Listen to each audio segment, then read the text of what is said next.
Hola, ¿cómo se encuentran? Bueno, para mí es una bendición estar juntos nuevamente para poder compartir un tiempo con la palabra de Dios. En esta ocasión quiero presentarles algo especial, es una enseñanza acerca de un tema que se llama la esperanza. Todos nosotros conocemos esa frase que dice, mientras hay vida hay esperanza. Bueno, nosotros nos encontramos con la circunstancia de que estamos viviendo momentos difíciles, pero gracias a Dios podemos tener verdadera esperanza en Cristo, y acerca de ese tema me gustaría estar hablando con ustedes en este tiempo. Para eso he preparado un material especial que se encuentra con un PowerPoint, así que justamente lo vamos a poder compartir de esa manera brevemente a continuación. Pero antes le quería leer un texto de la palabra de Dios. Cuando Zofar estaba acusando a Job, a pesar de sus muchos errores, él le decía algunas verdades que han quedado para nosotros, y algunas de esas incluso son promesas importantes. Dice ahí en Job capítulo 11 versículos 17 y 18 lo siguiente: la vida te será más clara que el mediodía, aunque oscureciere será como la mañana, tendrás confianza porque hay esperanza, mirarás alrededor y dormirás seguro. Este debería ser nuestro mayor anhelo, poder tener confianza y en consecuencia descubrir que la razón para esa confianza es la esperanza y tener paz, tranquilidad.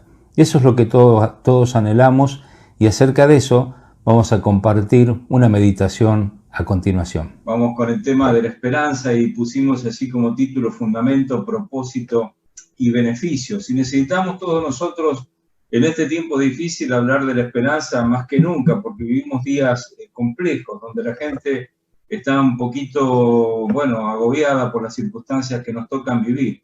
Es interesante que hace una semana atrás salió un informe del Laboratorio de Psicología Social de la UBA, que hace una serie de estudios que son de tipo encuestas, y ante 3.600 y algo de casos, ellos preguntaron a las personas diferentes cosas, y entre ellas le preguntaron que pudieran definir con una palabra cómo se sentían en este momento, en particular en referencia a lo que estamos viviendo, tiempo de cuarentena, pandemia, etc.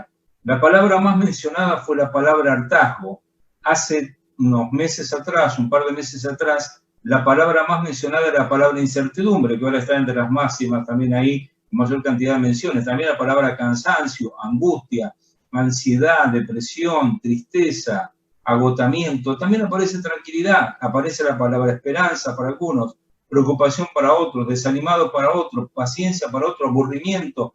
Hay muchísimas palabras que están mostrando que la gente, en su gran mayoría, algunos mencionan bronca, resignación, la gran mayoría está sintiendo un estado de desesperanza y preocupación. Están realmente absortos por lo que están viviendo y en muchos casos no tienen respuesta. Están preocupados por la salud, están preocupados por la economía, están preocupados por muchísimas cosas, y obviamente pierden de vista el concepto de la esperanza porque parece que no vieran la luz al final del túnel. Pero nosotros tenemos que ver que ese no es un problema nuevo. Ese es el estado común de la humanidad. Lo único que hace esta pandemia y la cuarentena es reflejar lo que hay en el corazón de los seres humanos. Básicamente está abriendo el corazón y mostrándonos bajo una crisis cómo se vive o cómo vive el ser humano. Y así en el libro de Job, capítulo 7, versículos 1 al 6, Job describe de una manera muy particular cómo se sentía él. Y es interesante que la manera en que él se sentía bajo las pruebas, bajo la opresión, bajo el dolor, bajo la pérdida, se asemeja mucho a cómo se siente mucha gente en el día de hoy. Él decía, nuestra vida en este mundo es de duro trabajo, nuestros días son como los de un jornalero, somos como los esclavos, solo queremos descansar, parecemos asalariados, solo queremos que nos paguen, pero en mi caso, ¿qué me ha tocado? Meses de sufrimiento y noches de miseria. Me acuesto y me pregunto si volveré a levantarme. Se me hacen largas las noches esperando un nuevo día. Mi cuerpo, decía Job, es una costra infestada de gusanos. La poca piel que me queda huele mal y supura. Y esto es lo que más me llama la atención, porque aquí se describe la condición del ser humano en este tiempo. Pasan mis días más veloces que una lanzadera y ya he perdido toda esperanza. Esto es Job capítulo 7, versículos 1 al 6. La palabra lanzadera es la lanzadera del telar, del tejedor. Es como un instrumento que se utiliza para tejer, justamente para agilizar el movimiento del hilo para generar la trama. Así que tiene que moverse rápido para que la trama tenga consistencia. Dice, pasan mis días tan veloz como una lanzadera del telar. Y dice, ya he perdido toda esperanza. Una sucesión interminable de días uno tras otro, igual el uno al otro, y todos los días empiezan mal y todos los días terminan mal. Ese es el sentir de las personas que están pasando por circunstancias de crisis, y ese es el sentir de aquellas personas que están pasando por un momento muy angustioso en su vida, y así lo vive la sociedad, así lo vive mucha gente en este tiempo. Bueno, pero hay un pasaje que se encuentra en Zacarías capítulo 9, versículo 12, que es una profecía de Zacarías para un día futuro. Zacarías estaba mirando el tiempo de los macabeos, el tiempo en que los griegos, digamos, habían apoderado de Jerusalén, y los macabeos liberaron y purificaron el templo y liberaron al pueblo de Israel de ese tiempo. Fue un tiempo muy particular. Y ahí en ese momento algunos de los judíos iban a sufrir por causa de estos seleucidas, iban a sufrir la prisión. Pero él dice, vuelvan pues a la fortaleza, prisioneros de esperanza. En este preciso día yo les hago saber que les devolveré el doble de lo que perdieron. Y define a aquellos futuros prisioneros como prisioneros no de la desesperanza, la angustia, el dolor o la miseria o el problema o la crisis, sino prisioneros de esperanza. Nosotros no estamos en una situación de desesperanza, por el contrario, tenemos la posibilidad, por medio de Cristo, de tener esperanza y poder enfrentar la vida no como prisioneros del dolor y la angustia, sino aferrarnos a la esperanza para en ella tener verdadera libertad. Pero la pregunta que vale hacernos es, ¿qué es la esperanza entonces? Vamos a preguntar esta misma pregunta 2 veces en esta noche. La primera vez vamos a tratar de dar una definición del diccionario Webster, que dice así: la esperanza es el deseo acompañado por la expectativa o la creencia en el cumplimiento. Es desear con expectativa de obtener. Es esperar con confianza. Esta esperanza tiene la expectativa de que se va a cumplir aquello que nosotros estamos esperando. Tenemos la expectativa de que vamos a tener el objetivo de nuestra fe, aquello en lo cual descansamos. También tiene que ver con lo invisible y lo futuro, porque justamente la esperanza se proyecta hacia el futuro y describe la feliz anticipación del bien. Por eso, obviamente, nos permite tener una perspectiva del día de mañana de una manera más venturosa de lo que podríamos ver, independientemente si miráramos las circunstancias que estamos en el presente. Alguien escribió con respecto a la Segunda Guerra Mundial y París, que si uno pensaba en el día de mañana, con esos días donde estaban en medio de la guerra y la ocupación alemana, dice, no querían levantarse el día siguiente. Así que tenían que levantarse cada día en medio de la guerra con esperanza, teniendo la confianza de que ese iba a ser el último día de la ocupación, ese iba a ser el último día de la guerra. Y pasaron muchos días hasta que eso se cumplió. Esa es la esperanza. Ahora, ¿cuál es la base sobre la que descansa la esperanza cristiana? ¿Cuál es la base sobre la cual descansa nuestra esperanza? Colosenses capítulo 1, versículo 27 dice, Cristo en vosotros, la esperanza de gloria. Cristo es suficiente motivo para que nosotros tengamos esperanza, porque Cristo es el dador de la esperanza, porque en Él tenemos vida y vida en abundancia. Ahora volvemos a preguntarnos nuevamente, ¿qué es la esperanza? Y buscamos otra definición. Y aquí voy a mencionar la definición de un conocido autor, Charles Swindoll, que él en un libro que se llama justamente La Esperanza, presenta la esperanza de una manera muy particular que quiero compartir con ustedes, y obviamente lo cito para que se sepa que no es una idea mía esto, sino que son las palabras de un autor. Y él dice así, la esperanza es un maravilloso regalo de Dios, una fuente de fortaleza y ánimo frente a las pruebas más duras de la vida. Y aquí comienza a describir Swindoll la esperanza. Dice, cuando estamos atrapados en un túnel de miseria, la esperanza nos señala la luz al final. Cuando estamos atareados y exhaustos, la esperanza nos da energía fresca. Cuando estamos desalentados, la esperanza eleva nuestros espíritus. Cuando somos tentados a rendirnos, la esperanza nos mantiene firmes.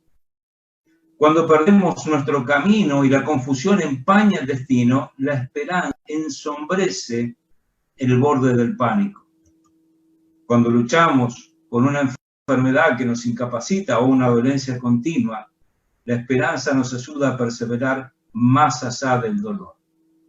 Cuando tememos lo peor, la esperanza nos recuerda que Dios todavía tiene el control. Cuando tenemos que soportar las consecuencias de malas decisiones, la esperanza alimenta nuestra recuperación. Cuando estamos desempleados, la esperanza nos dice que aún tenemos un futuro. Cuando nos vemos forzados a sentarnos y esperar, la esperanza nos da paciencia para confiar. Cuando nos sentimos rechazados y abandonados, la esperanza nos recuerda que no estamos solos. Y cuando le damos el último adiós a alguien que amamos, la esperanza en la vida eterna supera nuestra pena. Me gusta tanto esta descripción de la esperanza que se Schindler que la tenía que compartir completa, porque justamente la esperanza es un bien preciado para nosotros. Necesitamos la esperanza. Sin esperanza nada tiene sentido y caeríamos en pozos profundos de desesperación si no fuera porque algo nos sostiene. Porque tenemos esa fe, porque tenemos esa confianza de que hay un futuro mejor. Así que lo primero que uno tiene que preguntarse es, ¿dónde nace la esperanza? O sea que la esperanza es tan importante. ¿Dónde nace? ¿Dónde tiene su principio la esperanza? ¿Dónde comienza la esperanza? Bueno, básicamente la esperanza nace en las promesas. El principio de la esperanza se encuentra en la promesa, en las promesas. Hay un libro que todos nosotros seguramente tenemos, y si no tenemos, bueno, pidan uno, de alguna manera se lo proveeremos, pero hay un libro que está lleno de promesas ciertas de parte de Dios para todos nosotros, y por medio del cual podemos ver crecer nuestra esperanza. Así que la esperanza comienza allí y se manifiesta en una proyección de vida. Cuando uno tiene esperanza en las promesas verdaderas, uno se proyecta para adelante con confianza. ¿Cómo sé yo que la esperanza nace por medio de las promesas? Bueno, primero porque tengo hijos y porque tengo nietos. Y uno ve en los niños lo siguiente, que cuando uno a un niño le hace una promesa, el niño toma esa promesa como si fuera un cheque al portador, algo cierto, algo seguro. Es algo en lo cual confía ciegamente. La abuela me dijo que me iba a regalar esto, el abuelo me dijo que me iba a llevar a tomar helado, papá me dijo tal cosa. Lo dan por hecho y eso les permite mantenerse y sostenerse con respecto a lo que vendrá, porque hay una promesa de parte del papá, del abuelo, de la abuela, de mamá. Por eso tenemos que cuidarnos mucho los mayores cuando hacemos promesas a nuestros niños. Pero la verdad es que la promesa nos permite tener una proyección, mirar para adelante. Y yo quiero que en esta noche observemos rápidamente la vida de un gran hombre de Dios llamado Abraham. Y la palabra de Dios nos enseña mucho acerca de Abraham, cómo Abraham recibió promesas certeras de parte de Dios y cómo esas promesas de parte de Dios lo sostuvieron a lo largo de su vida y le dieron la posibilidad de mantenerse en esperanza y en confianza. Y es un modelo para nosotros de dónde debería estar puesta nuestra fe. Dice así en Génesis capítulo 12, versículos 1 al 3, lo siguiente. Pero el Señor le había dicho a Abraham, vete de tu tierra y de tu parentela y de la casa de tu padre a la tierra que te mostraré. Yo haré de ti una nación grande, te bendeciré y engrandeceré tu nombre y serás bendición. Bendeciré a los que te maldigan y maldeciré a los que te maldigan. Y en ti serán benditas todas las familias de la tierra. En este pasaje se registra la promesa que Dios le hizo a Abraham, la cual se extiende por todas las Escrituras. Este pacto que hizo Dios con Abraham en Génesis capítulo 12, en Génesis capítulo 15, en Génesis capítulo 17, es un pacto perpetuo, es algo que Dios prometió. Y todo eso que Dios prometió sostuvo a Abraham y a su descendencia, y aún llega hasta nosotros, porque Abraham es el padre de la fe y nos muestra a nosotros un modelo, un ejemplo de fe. Ese pacto incluía una simiente, una descendencia, Y justamente se identifica esa descendencia, no solamente con la descendencia de la casa de la familia de Abraham en el pueblo de Israel, sino también con la simiente que es Cristo. Un día, por medio de la descendencia, de la simiente de Abraham, vendría el Salvador, el Mesías de Israel, el Salvador de nosotros, de cada uno de aquellos que creemos por la gracia en el Señor. También prometía para el pueblo de Israel una tierra, prometía una nación, haré de ti una nación grande. Y prometía también una bendición y una protección divina, como dice la palabra de Dios: bendeciré a los que te bendigan y maldeciré a los que te maldigan, y en ti serán benditas todas las familias de la tierra. Esa es una promesa de parte de Dios y sostuvo a Abraham. Ahora, estos son versículos 1 al 3, pero es muy interesante el versículo 4. Dice así: y se fue Abraham como el Señor le dijo. El Señor le dijo: vete de tu tierra y de tu parentela a la tierra que te mostraré. El versículo siguiente dice: y se fue Abraham como el Señor le dijo. Por quien escribió, Spurgeon escribió: Abraham ya había alcanzado una edad avanzada, pero tenía otro siglo de vida por delante, aunque entonces no lo podía prever ni anticipar. Podría haber dicho: Señor, soy demasiado anciano para viajar, demasiado anciano para dejar mi tierra y empezar a vivir como un peregrino. Pero no habló de esa manera. Se le ordenó ir y leemos: y se fue Abraham. Abraham se fue. Él tomó en la esperanza, la promesa de Dios, tomó el motivo para tener esperanza, que arrancó rumbo a aquella tierra que él desconocía. Con la seguridad de con que no tenía hijos, Dios iba a hacer de él una nación grande. Con certezas que venían simplemente de promesas. Bueno, nosotros tenemos la promesa de Dios que nos asegura que podemos tener esperanza en esta vida eterna que Él nos ha prometido. Dice también la palabra de Dios algo más con respecto a este tema allí en Romanos 4, que vamos a ver en un momento. Y vamos a encontrar que allí descubrimos cuál es el propósito de la esperanza. La esperanza tiene un propósito bien claro, su principio es la promesa. Pero Dios nos da promesas para que nosotros tengamos perseverancia, continuidad de nuestra fe, para que nuestra fe se extienda para adelante, y justamente la perseverancia en la fe es un privilegio. Es muy interesante el tema de Abraham. Así en Romanos capítulo 4, versículos 18 al 22 podemos leer lo siguiente con respecto a este tema. El tiempo fue pasando, la promesa de Dios parecía cumplirse en parte, y si bien Abraham estaba radicado en una tierra que todavía no le pertenecía porque vivía como un nómade en ese lugar con su esposa Sara, con su sobrino Lot, todavía Abraham no tenía hijos.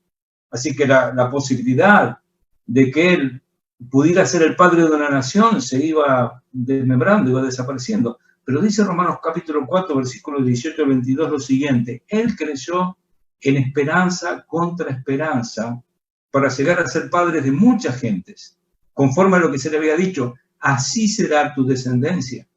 Y no se debilitó en la fe al considerar su cuerpo, que estaba ya como muerto, siendo de casi 100 años, o la esterilidad de la matriz de Sara.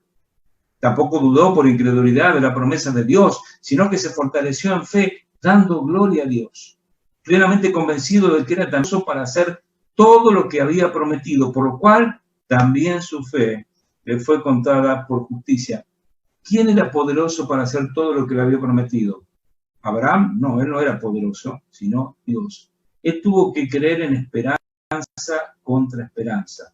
Juan Crisóstomo lo explicó de esta manera: contra la esperanza humana, en la esperanza de Dios.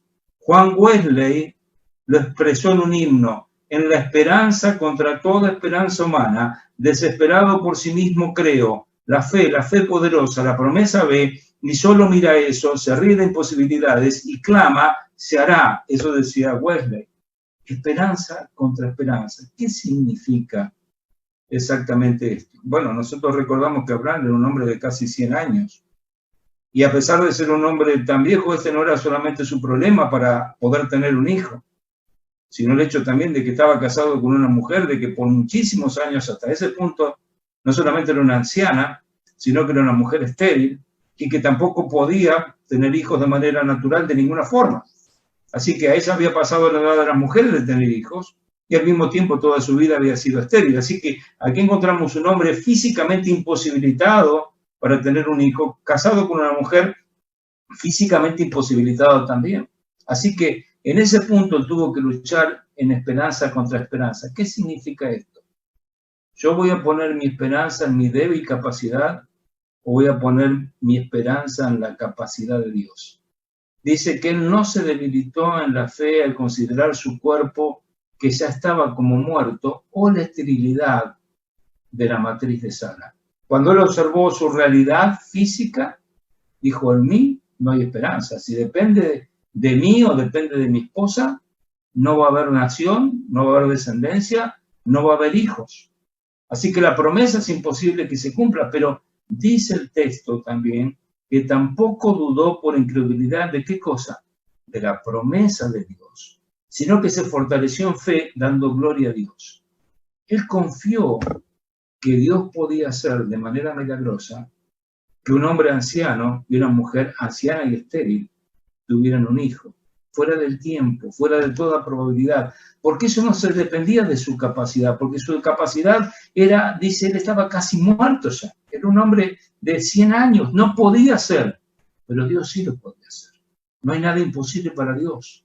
Eso es lo que ellos descubrieron. Así que cuando uno ponemos en contraparte nuestra esperanza, nuestra propia capacidad, con la esperanza en la capacidad de Dios, obviamente nuestra capacidad, cuando está limitada, está perdida, está derrotada, sobresale la capacidad de Dios para darnos el resultado. Por eso el apóstol Pablo decía que podía encontrar fortaleza en la debilidad. Y cuando más débil era, más fuerte se transformaba. ¿Por qué? Porque no depende de nuestra capacidad, depende de la capacidad de Dios. Y él dice que podía descansar en la promesa de Dios, podía estar seguro, no dudó por la incredulidad de la promesa de Dios, porque realmente el hecho de que él tuviera un hijo no dependía de sus propias fuerzas, ni su propia capacidad, ni lo que él era como humano, sino de que Dios había hecho una promesa y Dios no iba a faltar su palabra a esa promesa. Ese es el propósito de la esperanza. Dios nos da esperanza para que nosotros perseveremos en la fe, y esto es un privilegio realmente, pero algo más. ¿Cómo progresa la esperanza? ¿Cómo la esperanza avanza?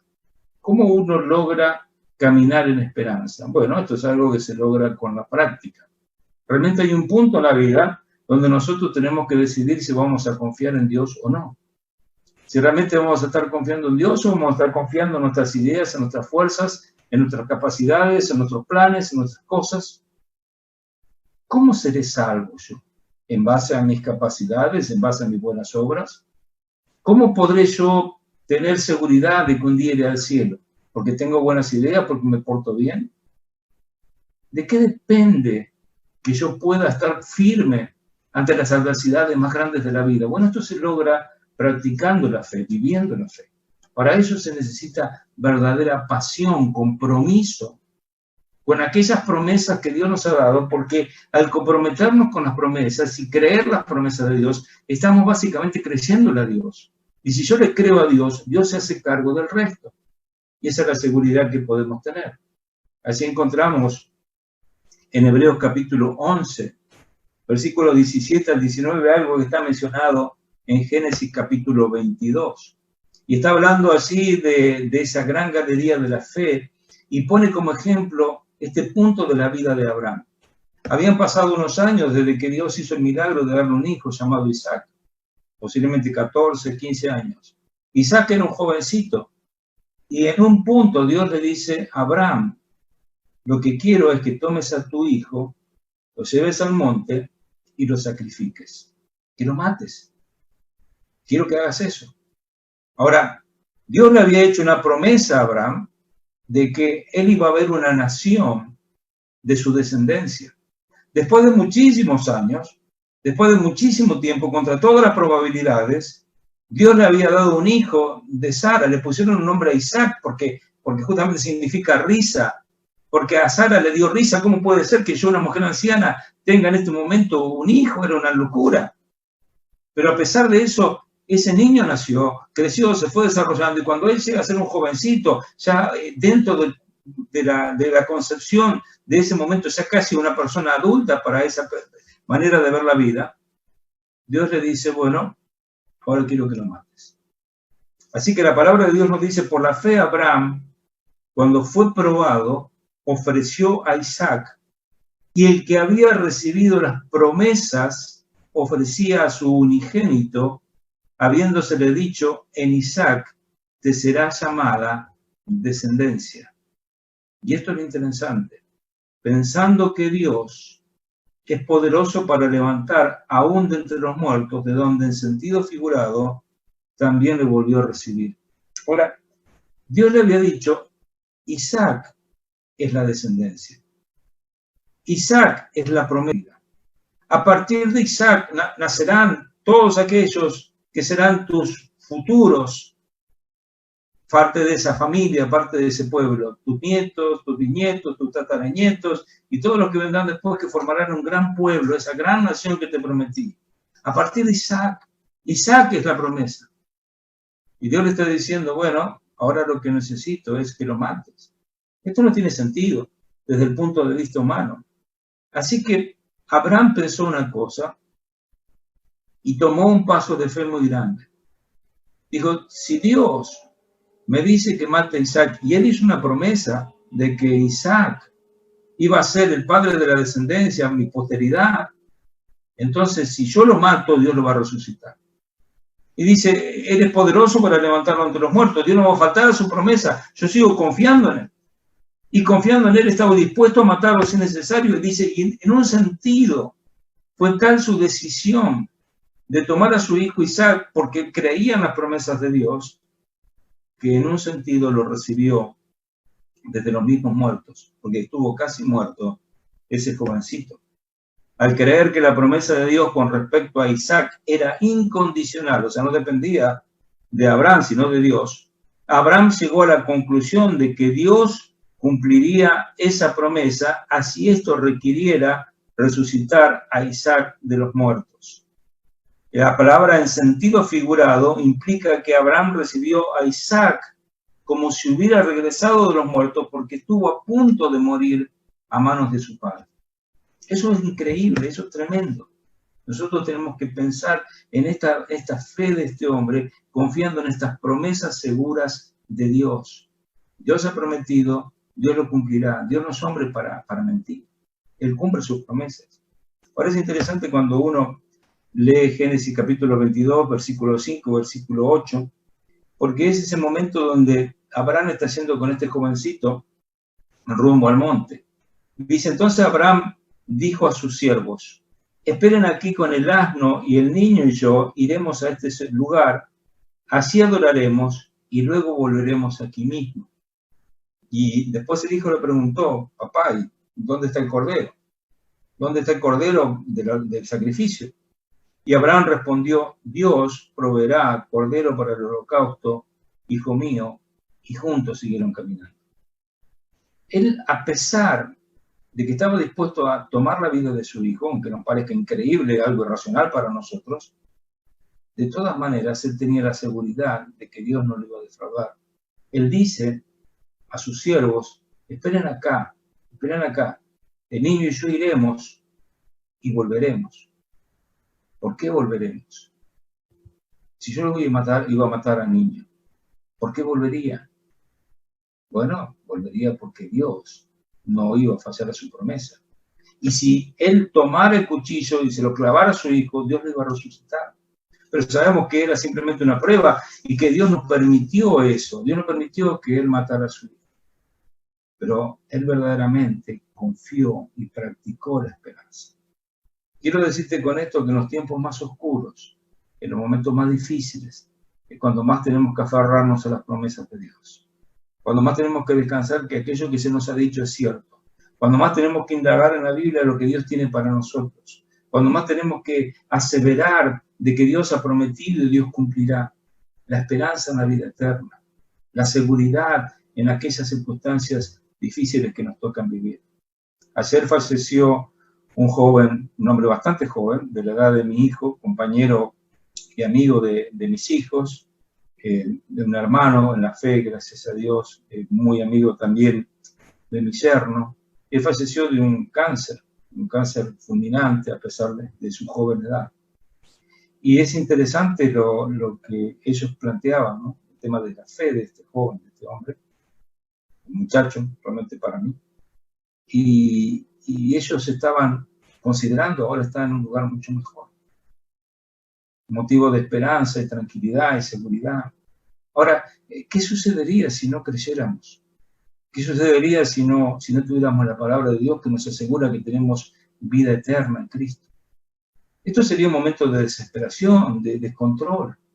Cuando falleció mi papá, yo recuerdo que ese fue un momento de mucho dolor, de mucha tristeza, pero mi papá había estado declarando en los últimos momentos de lucidez que tuvo su fe en Cristo, así que mi hermano y yo, que somos los creyentes, teníamos la paz y la tranquilidad de que mi papá está con el Señor. ¿Por qué? Por su propia declaración de fe, porque él lo dijo y porque él mostró que él creía en Cristo y que su anhelo más grande era volver a juntarnos en el cielo. Así que en base a esa certeza, fue una despedida triste, dolorosa, con lágrimas como corresponde, pero no de desesperación, sino de esperanza. Pero mi cuñado, que es un hombre que no conoce al Señor, y que es un hombre que fue, en cierto sentido, recibido con mucho cariño por mi papá y que tuvo, digamos, una gran deuda en todo sentido hacia mi papá en su vida, y que él había perdido a sus padres siendo muy jovencito, y bueno, tuvo mi papá una especie de padre sustituto, por así decirlo. Bueno, él estaba desesperado. Así que golpeaba el cajón de mi papá y gritaba, no te vayas, no. Hasta el último momento, hasta que colocaron ese cajón en el lugar que correspondía así en aquel nicho, él siguió golpeando el cajón y gritando y llorando. ¿Por qué? Porque no tiene esperanza. Porque sigue sin esperanza, lamentablemente. Y para una persona sin esperanza, la muerte es terrible. Pero para aquel que cree, Dios es poderoso para levantar, Dios es poderoso para darnos vida eterna. Y esa es la seguridad que uno puede tener en Cristo. Y ese es el valor de la esperanza. Tenemos que practicar la esperanza en los momentos oscuros, porque así es donde la esperanza toma su valor. Ahora, en cuarto lugar, ¿cuál es el producto de la esperanza? ¿Qué produce la esperanza? Bueno, la esperanza produce paz. Cuando tenemos esperanza, tenemos paz. Esto es lo más maravilloso del hecho de tener esperanza. Y esta paz, obviamente, para muchos de nosotros implica tratar de entender qué es. Bueno, la descripción de los judíos acerca de la palabra shalom, la palabra paz, es como estar en un prado primaveral, ¿no? En la primavera, en un prado muy abierto, donde uno tiene un medio ambiente perfecto, donde uno está disfrutando una especie de picnic, un lugar tranquilo, un remanso, quizás algún arroyito, algunos arbolitos, un lugar de mucha tranquilidad, donde uno puede estar cómodo, donde no hay interrupciones, donde no hay ruido, donde no hay locura, un lugar de paz. Bueno, ese es el producto de la esperanza. Podemos estar en medio de los dolores más grandes, las angustias más grandes, los problemas más grandes, pero el Hijo de Dios está tranquilo porque en Cristo tenemos paz. Pero para eso necesitamos tener una perspectiva celestial, una perspectiva diferente de la vida. Dice así en Hebreos capítulo 11, versículos 8 hasta 18, lo siguiente. Por la fe Abraham, siendo llamado, obedeció para salir al lugar que había de recibir como herencia y salió sin saber a dónde iba. Dice también, por la fe habitó como extranjero en la tierra prometida, como tierra ajena, morando en tiendas con Isaac y Jacob, herederos de la misma promesa, porque esperaba la ciudad que tiene fundamentos, cuyo arquitecto y constructor es Dios, conforme a la fe.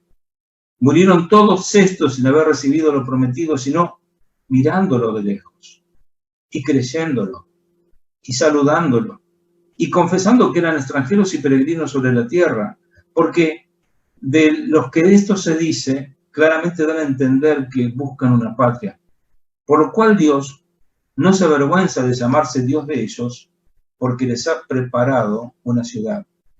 Producto de la esperanza es paz. Y cuando uno observa este pasaje, está hablando básicamente de Abraham y Sara. Ellos fueron llamados a una tierra prometida después de haber recibido una promesa. Y ellos recibieron la promesa aparte no solo de una tierra prometida, sino de una descendencia innumerable. Así que ellos se limitaron a aceptar estas promesas, confiaron en ellas, a pesar de que vivieron como nómadas, que vivieron en carpas, no tuvieron morada fija. Y tampoco vieron una cantidad de hijos, porque solamente tuvieron un hijo. Así que lo que ellos recibieron no parecía estar de acuerdo con la promesa, pero seguían confiando en las promesas, seguían descansando en las promesas. Es interesante lo que dice el pastor John MacArthur en referencia a este pasaje. Lo más positivo de nuestra fe no es lo que podemos ver, sujetar o medir, sino la promesa de que un día estaremos para siempre con el Señor. Los cristianos cuya fe no se extiende hasta el cielo tendrán sus ojos en las cosas de este mundo y se preguntarán, ¿por qué no son más felices en el Señor? Nada en esta vida, ni siquiera las más abundantes bendiciones terrenas de Dios, le dará a un creyente la satisfacción y la alegría que vienen con la seguridad absoluta de la gloria futura. Abraham salió sin saber a dónde iba, pero dice que ellos estaban esperando no una ciudad terrenal, sino algo más grande. Si bien ellos recibieron la promesa de una patria terrenal, que tiene límites concretos, específicos, y un pueblo que tiene justamente una nación propia como tal, estaban pensando en algo más grande. Ellos no estaban pensando simplemente en una ciudad llamada Jerusalén o una tierra llamada Israel. Ellos estaban esperando una ciudad que tiene fundamentos, cuyo arquitecto y constructor es Dios. La visión de Abraham y de Sara fue una visión más amplia, fue más allá. Ellos estaban buscando una patria celestial. Nosotros somos ciudadanos del cielo si confiamos en Cristo. Tenemos una patria celestial. Ahora, ellos, a pesar de que justamente anduvieron como peregrinos extranjeros en este mundo, nunca recibieron lo prometido desde lo material. Aunque tuvieron el hijo Isaac, nunca vieron una gran descendencia. Y aunque tuvieron una tierra, habitaron en ella como extranjeros, básicamente. Así que ellos estuvieron allí sin haber recibido lo prometido, dice, sino mirándolo de lejos. Y esta figura es tremenda, ¿no? Mirándolo de lejos, como uno si estuviera mirando algo digamos, del otro lado de un arroyo o del otro lado de un río, algo que está un poco lejos, no lo podemos tocar, hay algo que está lejos. Dice, lo están mirando de lejos, pero lo creen, creyéndolo. Y saludándolo, es interesante que saludándolo le daban la bienvenida. Aquellos que todavía no recibían, por la fe le daban la bienvenida. Nosotros hoy en día podemos ver de lejos el cielo. Ninguno de nosotros sabe exactamente cómo es el cielo. Pero lo podemos ver de lejos y le damos la bienvenida al cielo. Tenemos la seguridad de que la muerte no es el fin, podemos confiar en Dios y lo saludamos. Y confesamos, como Abraham y Sara, que somos extranjeros y peregrinos en la tierra. Ahora, esto que dice acá es tremendo. Dice, por lo cual Dios no se avergüenza de llamarse Dios de ellos, porque les ha preparado una ciudad. Aquellos que, como el salmista, dicen, yo lo único que quiero es habitar en su casa todos los días de mi vida para contemplar su hermosura y solazarme en su templo, dice Salmo 27:4. Aquellos que dicen, yo sé que mi Redentor vive y bueno, al final se levantará del polvo y yo también he de contemplar a Dios. Aquellos que tienen esa fe son personas de los cuales Dios no se avergüenza de llamarse el Dios de ellos. Esto es tremendo, es una declaración tremenda que nos hace pensar en aquel pasaje de 1 Samuel capítulo 2, versículo 30. Por esto, el Señor Dios de Israel dice, yo prometí que tu familia y los descendientes de tu padre estarían siempre a mi servicio. Pero hoy te digo que esto se acabó porque yo honro a los que me honran y humillo a los que me desprecian. Dios dice, yo honro a los que me honran. Dios no se avergüenza de llamarse Dios de aquellos que creen que Dios es nuestro Dios. Y lo interesante no es que yo lo considere mi Dios, sino que Él me considere su hijo. Lo increíble es esto, que Dios haya dado el paso para poder redimirme, perdonarme, darme la esperanza. Dios lo hizo y no se avergüenza de que yo sea su hijo. Pero ahora quiero que pensemos y terminando dos pasajes más, ¿no? Romanos capítulo 8, versículos 24 y 25 dice, porque en esperanza fuimos salvos. Pero la esperanza que se ve no es esperanza. Porque lo que alguno ve hay que esperarlo, pero si esperamos lo que no vemos con paciencia, lo aguardamos. ¿Se acuerdan de Tomás? Tomás no estaba la noche que el Señor Jesucristo apareció junto a los discípulos y les dijo, pasa a vosotros. Así que él dudó y él decía, no puede ser, decir que él haya resucitado, yo no lo veo y no meto mi mano en su costado o mi dedo en su clavo, la marca de su clavo, yo no voy a creer. Así que el Señor Jesucristo apareció.